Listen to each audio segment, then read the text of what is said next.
Everyone on Santander has lost so much due to the war.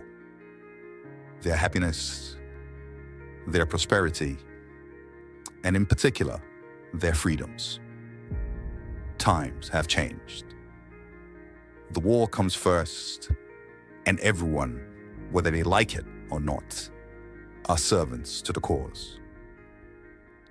Whether it's men who become food for the lynx after they fall in battle, or the women who must fulfill their duty and give birth, endlessly feeding the war machine with the next generation.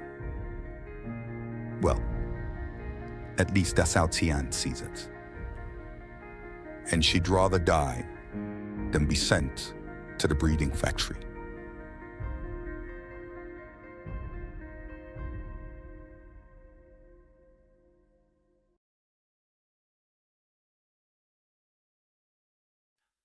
It's been a while since Tian saw her mother, and she's decided to pay her a visit.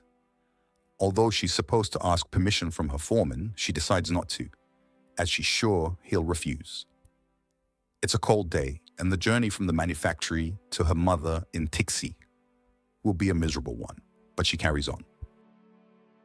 She sticks to the tracks, passing a lot of people along the way, and as you can expect, the mood from most is sour. Eventually, she arrives in Tixi, a large city by the sea with its tall, thin buildings. She made her way towards the mother's palace, so called by the powers that be, but called the breeding factory by everyone in Santanar. She hated this place, not only because of what it stood for, but because she came from it. A lot of children are born in a traditional family, but some, like Tian, were born in the breeding factory. Not only would they never know their fathers or have close relationships with their siblings, they were also indentured at a young age to whatever service they were skilled at. And in Tian's case, she is indentured to the manufactory because of her artisan skills. At least for now anyway, as she planned to buy herself out of it. Inside the breeding factory, Tian takes a deep breath before she pushes open the doors to her mother's room. Her mother, Marnie, was asleep. Tian kissed her on the cheek to wake her up. Marnie was treated with great reverence here. Not only had she given birth to 15 children over the years, all of them were highly skilled and sought after. Tian loved her mother, but also resented her. Marnie could never tell Tian who her father was. She also sold off all her children at a young age, and none of them saw even a small amount of what she was paid. So these meetings always ended in a big fight between the two, and today would be no different. Tian's reason for visiting her mother today was to ask where she got her skills from, the power to visualize the field. Marnie told her that it came from her, and from her mother before her. This didn't surprise Tian, as she knew that Marnie's family was well respected. Marnie's mother was a court philosopher, and her grandmother was a scribe to a governor. Thinking about Marnie's choice to become a breeder angered Tian, and an argument broke out between the two. Before you know it, Tian was out the door and on her way back to the manufactory. It's evening by the time Tian gets back to the manufactory. She searches for the foreman, and when she finds him, she tries to bring up the subject of the 40 hedrons, but he swiftly pulls her away, as he does not want others to hear about these problems and further reduce the morale of everyone. The foreman confirms to Tian that it wasn't just her hedron that was faulty, but it's an issue for many others all over Santanar. She's relieved to hear this. After a brief discussion, she decides to head to the old master crafter's room. He had passed away, and until his replacement was found, no one would use his office. Not even Tian, who was the senior artisan. The late master crafter was very disorganized and kept terrible notes. She spent hours reading through his journals in the hope of finding something that would help, and she was getting nowhere. She decided to search the place a bit more in the hopes of finding something hidden. To her surprise, she found a hidden compartment, and there was a book within it. A forbidden book describing the origin and other theories of the Geomancer arts. The penalty for getting caught with such a book would be terrible. Her curiosity got the better of her, and she hid the book in her jacket. She's surprised by a young and very attractive lady standing at the door. This is Iris's, Tian's immediate junior in the manufactory and her rival.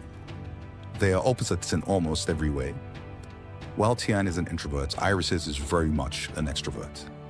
They are both highly skilled, but excel at different aspects of the craft. Every time they meet, it becomes a battle of wits between the two. Iris's wants to be the boss here, but Tian is above her. A position given to Tian by the late master crafter, who was in fact Iris's own uncle. Something that Tian liked to remind Iris's of whenever they fought. After the usual fight between the two, Iris is winning this one, by the way, they both go to their respective desks to carry out their work.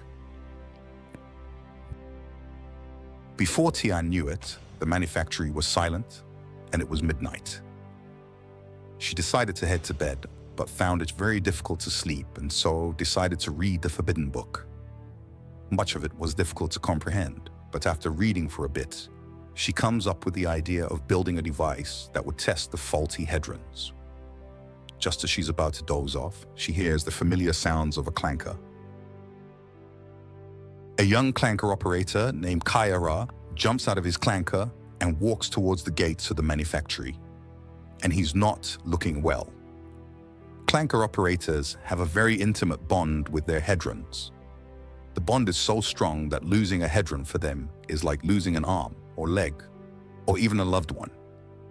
They can bond with a new hadron, but it's a difficult and painful process for them. Kayara had one of the faulty hadrons, so he's bonding with a new one, and it shows. The overseer is there as well, and Tian approaches them both.